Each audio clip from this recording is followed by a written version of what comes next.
సోదరీమణులకు నమస్కారం. చరిత్ర సృష్టించాలన్న మనమే, దాన్ని తిరగ రాయాలన్న మనమే.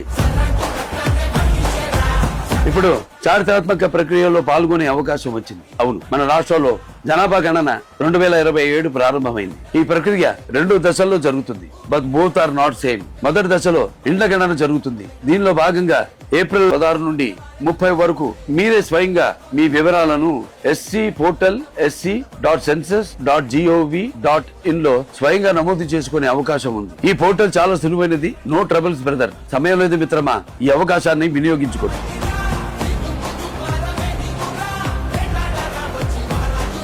సెంట్రల్ అయినా స్టేట్ అయినా జనాభా గణనే ప్రణాళికలకు ఆధారం. వివరాలు ఇవ్వడం వల్ల మీకు వస్తున్న పథకాలకు ఏ ట్రబుల్ ఉండదు. రండి, మనందరం జనాభా గణన వివరాలు ఇచ్చి మన వంతు కర్తవ్యాన్ని నిర్వహిద్దాం. చరిత్ర సృష్టిద్దాం. మన జనగణన, మన వికాసం. మన జనగణన, మన వికాసం.